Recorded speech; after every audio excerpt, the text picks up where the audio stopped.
எல்லா குடும்பத்துக்கும் ஒரு ஃபேமிலி டாக்டர் இருப்பாங்க. அவங்களுக்கு பிடிச்ச டாக்டர்ஸை ஃபேமிலி டாக்டராக வச்சுப்பாங்க. அவங்ககிட்டே போய் ட்ரீட்மெண்ட்டும் எடுத்துக்குவாங்க. ஆனால் நான் ஒன்று சொல்கிறேன் சார், தமிழ்நாட்டில் இருக்க எல்லா குடும்பத்துக்கும் முதல் ஃபேமிலி டாக்டர் யாருன்னு கேட்டிங்கன்னா அது நம்ம பாட்டி தான் சார். அவங்க தான் சார் பிள்ளைய எப்படி தூக்கணும், என்ன மருந்து கொடுக்கணும், என்ன சாப்பாடு கொடுக்கணும், என்னென்ன பண்ணணும் அப்படின்றதுலாம் பாட்டி தானே சார் பண்ணுவாங்க. கை குழந்தைய தூங்க வைக்கிறதுக்கு அம்மாவோட சேலையை தொட்டிலா கட்டி தூங்க வைப்பாங்க. அதையே தூளியா கட்டி ஆடவும் வைப்பாங்க.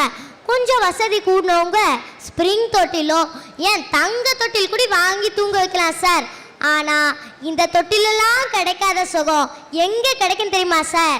தன்னோட 2 கால்களை நீட்டிக்கிட்டு காலுக்கு இடையில படுக்க போட்டுக்கிட்டு நாக்க சுழட்டி சுழட்டி தாலாட்டு பாடிக்கிட்டே தட்டி தட்டி கொடுப்பாங்களே நம்ம பாட்டி. உலகத்திலே மிக விலை கூடின தொட்டிலே தெரியுமா சார்? என் பாட்டியின் கால்கள் தான் சார். பாட்டி காலில் தொட்டில் கட்டி ஆட வைக்கலாம். இன்னைக்கு எந்த கிழவிக்கு தொட்டில் கட்டி ஆட வைக்க மாதிரி கால் இருக்கு? எல்லாம் மூட்டு வலியில எல்லாம் படுத்து கிடக்கா. ஆனா இந்த பேத்தைக்கு உண்மையிலே பாட்டி மேல ரொம்ப தான் பாசமா இருக்கா. எல்லாம் பாட்டி வைத்தியம் பண்ணலாம். எங்க ஊர்லயும் ஒரு கிழவி இப்படிதான் வைத்தியம் பண்ணிக்கிட்டு இருந்தா. அந்த கிழவி பேரே சுக்கு கிழவின்னு பேரு. யாருக்கு உடம்பு சரியில்லைனாலும் உடனே சுக்கரிச்சு ஊத்துருவா. அன்னைக்கு எங்க மாமாவுக்கு உடம்பு சரியில்லை. பாட்டி எங்க மாமாவுக்கு உடம்பு சரியில்லைன்னு சுக்கரைச்சு கொடுங்கன்னுட்டா. பாட்டி காய்ச்சல் கூடி போச்சு பாட்டிங்க, இன்னும் கொஞ்சம் சுக்கரைச்சு ஊத்துங்க. அடுத்த நாள் மாமா போய் சேர்ந்துட்டாரு. பாட்டி மாமா போய் சேர்ந்துட்டாருங்க, கூட கொஞ்சம் சுக்கரைச்சு ஊத்துங்க. அதுக்கு பிறகுதான் தெரிஞ்சது அந்த கிழவிக்கு காதே கேட்காதுன்னு. இப்படியெல்லாம் சுக்கு கிழவிகள் ஊருக்கு இருந்து வைத்தியம் பண்ணதால போலி டாக்டர்களை அரெஸ்ட் பண்றதுன்னு சொன்னா முதல்ல அரெஸ்ட் பண்ண வேண்டியது இந்த சுக்கு கிழவிகளை ஐயா. குழந்தைங்களை தூங்க வைக்கும் போது இடது பக்கம் தூக்கி வச்சு தூங்க வைப்பாங்க. ஏன் தெரியுமா சார்? இடது பக்கம் தான் சார் இதயம் இருக்கு. பெத்தவங்களோட இதய துடிப்பு பிள்ளைங்களுக்கு கேட்கும். பெத்தவங்களோட அரவணைப்பு பிள்ளைங்களுக்கு புரியும். ஆனால் இன்னைக்கு இருக்க பெத்தவங்க குழந்தைங்களை தோல்லையாங்க சுமக்கிறாங்க. ஒன்று ஸ்கூல் பேகு மாதிரி ஒரு பேகை போட்டுக்கிட்டு இங்கே வச்சு சுமக்கிறாங்க, இல்லை கங்காரு மாதிரி வயிற்றுல பைய கட்டிக்கிட்டு அதில் உட்கார வச்சு சுமக்கிறாங்க. சூப்பர் மார்க்கெட்டில் ஜாமான் எடுக்கவே ஒரு தள்ளுவண்டி வச்சுருப்பாங்கள்ல, அதே மாதிரி ஒரு தள்ளுவண்டியில் குழந்தைய உட்கார வச்சுக்கிட்டு சில சமயம் சூப்பர் மார்க்கெட்டுக்கே போவாங்க சார். போய் அந்த வண்டியெல்லாம் நிப்பாட்டி வச்சுருக்க இடத்தையே போய் இந்த வண்டியை நிப்பாட்டிடுவாங்க சார். இவங்க பாட்டு இன்னொரு வண்டி எடுத்துக்கிட்டு அந்த சைட் போய் ஜாமான் வாங்க போயிடுவாங்க. நான் என் வயசில் இருக்க குழந்தைங்க அந்த குழந்தைய பார்த்துட்டு, ஓ இதான் இந்த மார்க்கெட்டில் வந்துருக்க புது பொம்மை போல இருக்கு, இது எப்படியாவது அழுது வாங்கிட வேண்டிதான் அப்படின்னு நினச்சா அந்த புள்ளையோட கதி என்னங்க ஆகும்? இதே நம்ம தாத்தாவும் பாட்டி இருந்தாங்கன்னு வச்சுக்கோங்க, தோல் வலிச்சாலும் பரவாயில்ல குழந்தைய மட்டும் கீழே விட்டுறக்கூடாது அப்படின்னு நினைப்பாங்க சார். அதான் சார் பாசம். அதனால தான் சார் சொல்கிறேன், தாத்தா பாட்டி பேரம் பேத்தி இந்த உறவு முறையில தான் சார் உண்மையான பாசமே இருக்கு. ஏன் மவனை அன்னைக்கு எங்க அப்பா பள்ளிக்கூடத்துக்கு கூட்டிட்டு போனாரு. அவன் 6 பேக்கோட போறான். பாடி பில்டர்னு நீங்க நினைச்சிடக்கூடாது. 6 பைய தொங்க விட்டுட்டு போறான். முதுகுல புத்தக பைய, கழுத்துல இந்த தண்ணி பேக்கு தொங்குது, இந்த பக்கம் பார்த்தா லஞ்ச் பேக்கு தொங்குது, இந்த பக்கம் ஸ்நாக்ஸ் பேக்கு தொங்குது, மெடிசின் பேக் வேற ஒன்று இந்த பக்கம் சின்னதாக தொங்க விட்டுருக்கான், ஸ்போர்ட்ஸ் பேக் ஒன்று தொங்குது. 6 பேக்கோட போறான். எங்க அப்பா பேரப்பிள்ளையை பார்த்துட்டு இத்தனை பேக்கை தொங்க விட்டுக்கிட்டு போறேன்னுட்டு, ஏல இந்த ஸ்கூல் பேக்கை வேணா கொடுல, நான் தூக்கிட்டு வரேன்னாரு. சரி சும்மா கடை ஒன்னால தூக்க முடியாதுன்னுட்டான். ஏல லஞ்ச் பேக்கையாவது கொடுலனாரு. வேண்டாம் தாத்தா நீ சும்மா வான்னா. ஏல ஸ்நாக்ஸ் பேக்கையாவது கொடுலனாரு. நீ தின்னாலும் தின்னுபிடுவ, தரமாட்டேன்னுட்டான். என்னடா இந்த அலும்பு பண்ணத, ஏல அம்புட்டையும் தூக்கி சமைக்க நான் என்னத்துல சமைக்காதுன்னாரு எங்க அப்பா. உடனே அந்த பையன் சொல்லலாம், அவளத்தையும் நான் சமந்துக்கிறேன், நீ என்னைய தூக்கி சமங்க. யார் கொடுத்த ட்ரைனிங்? யார் கொடுத்த ட்ரைனிங்? நீங்களே கொடுத்த ட்ரைனிங். பிள்ளைகள் இப்படி இருக்கிற இப்படிப்பட்ட பிள்ளைகளை எல்லாம் தூக்கி தாத்தா மாதிரி சுமக்க முடியுமா ஐயா?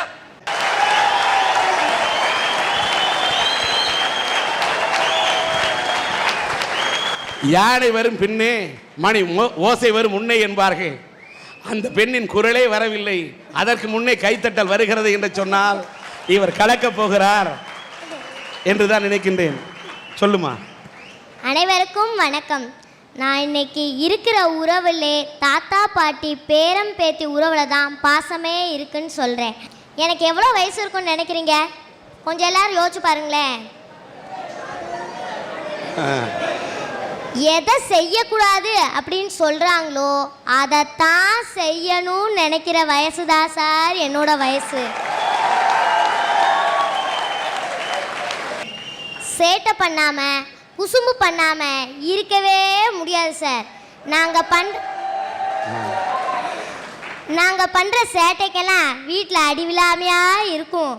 ஒவ்வொரு தடவையும் நாங்கள் எங்கள் அப்பா அம்மாட்ட அடி வாங்கும்போது எங்களுக்கு ஆதரவாக குரல் கொடுக்கறது 2 ஜீவன் தான் சார். அவங்க தான் சார் என்னோட தாத்தாவும் பாட்டியும்.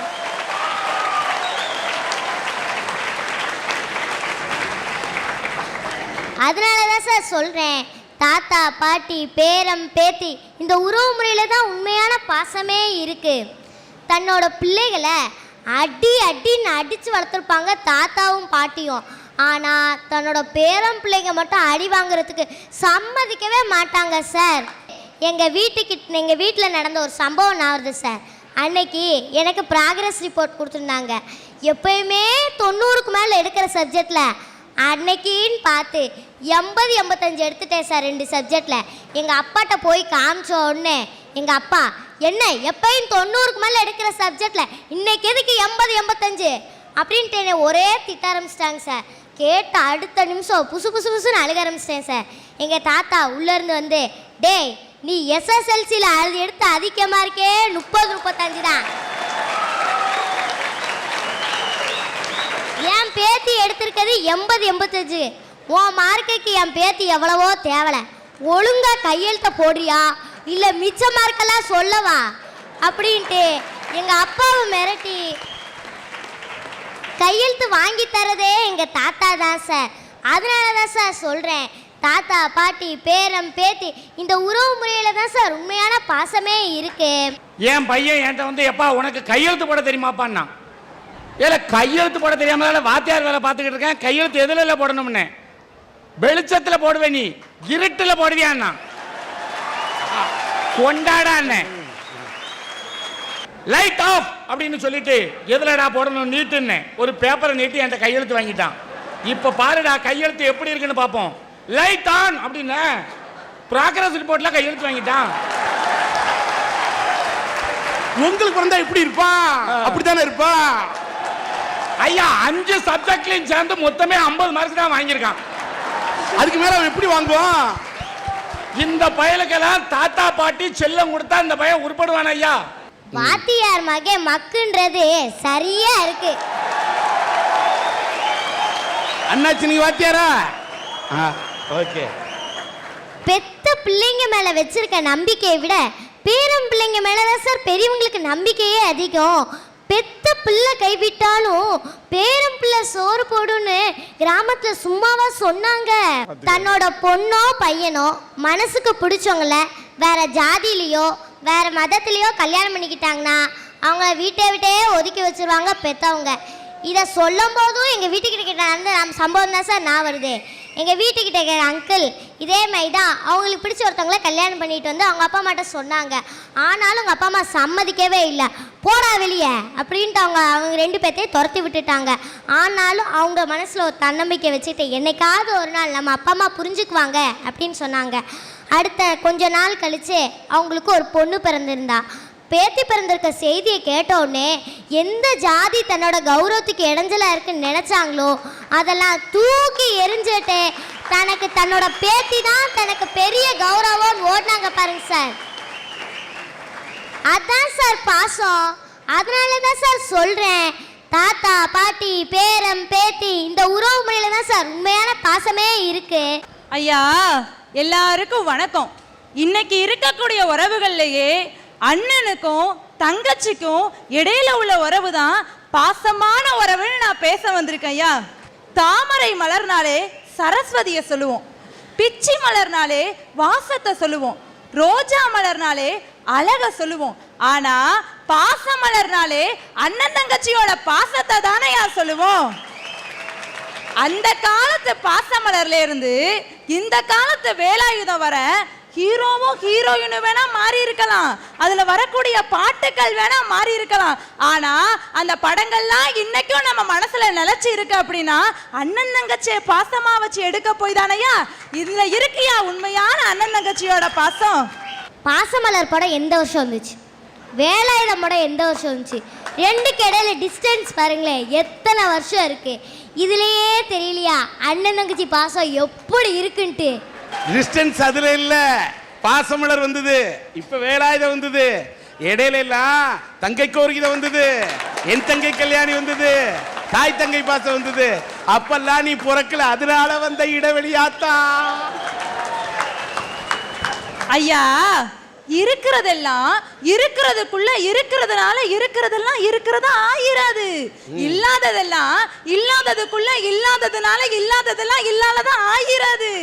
ஸ்கூலுக்கு போனாதான் டீச்சர்ஸ் நடத்தி தரதே நாமே இருக்க மாட்டேன்னுட்டு இங்கே வந்து உட்காந்தாலும் இங்கேயும் பேசுறது புரியவே மாட்டேந்தே, இப்பவே கண்ணு கட்டுதே.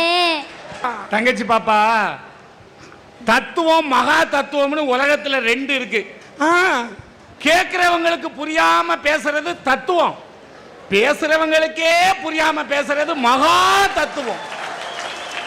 இது எங்கேயோ போயிட்டையா, என் தங்கச்சி பேசுறது மகா தத்துவம். ஐயா, இல்ல இல்லன்னு சொல்றாங்கல்ல அண்ணன் தங்கச்சி பாசம், அது நம்ம நாட்டுல இன்னைக்கும் இருந்துட்டு இருக்குன்னு தாயா சொல்றேன். என் குடும்பத்தையே எடுத்துக்கோங்களேன், எங்க அண்ணன் எனக்காக எவ்வளவு விட்டு கொடுப்பான் தெரியுமா, எவ்வளவு பெருந்தன்மையா இருப்பான் தெரியுமா. எங்க அண்ணன் 20 மார்க் தான் வாங்குவான், நான் 80 மார்க் வாங்குவேன். அதுக்காக எங்க அண்ணனை முட்டாள்னு சொல்லலனா, அவன் 100 மார்க் வாங்கிட்டானா எனக்கு எங்க அப்பா அம்மா கிட்ட ஏச்சு விழும். தங்கச்சிக்கு ஏச்சு விழக்கூடாது, தங்கச்சி கஷ்டப்பட கூடாதுங்கிறதுக்காக. என்னவோ அவ 80 மார்க் எடுத்தாவலாம், அவ அண்ணன் 20 மார்க் எடுத்தாவலாம், அப்படி பாச பண்ண இப்ப பொங்கி பெருவுதான். என் நாய உனக்கு படிக்க தெரியலன்னு முதல்ல சொல்லி, மூதி அந்த 20 மார்க்கே அவன் பிட்டடிச்சு தான் எடுத்திருப்பான். அது எனக்கு தாயா தெரியும். ஏன்னா நீயே விட்டடிக்கிறீல்ல. ஐயா, எங்க அண்ணன் முட்டாள்னு எனக்கு தெரியும், இருந்தாலும் இந்த இடத்துல எங்க அண்ணனை விட்டு கொடுக்காம பேசுறேன் பாருங்க. இங்க இருக்கியா தங்கச்சியோட உண்மையான பாசம்? ஒரு அம்மாக்கு அப்புறவு ஒரு பையனுக்கு அதிகமான பாசம் யார் மேல இருக்கும் தெரியுமா? தான் தங்கச்சி மேல இருக்கும். ஒரு அப்பாக்கு அப்புறவு ஒரு பொண்ணுக்கு அதிகமான பயம், அதிகமான பாசம், அதிகமான அன்பு யாருக்கிட்ட இருக்கும் தெரியுமாயா? தான் அண்ணன் கிட்ட இருக்கும், இல்லைன்னா தம்பி கிட்ட இருக்கும்.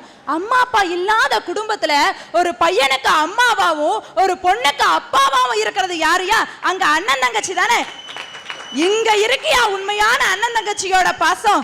அதனாலதான் மறுபடியும் சொல்றேன், இருக்கக்கூடிய உறவுகள்லயே அண்ணன் தங்கச்சி உறவுதான் பாசமான உறவுன்னு.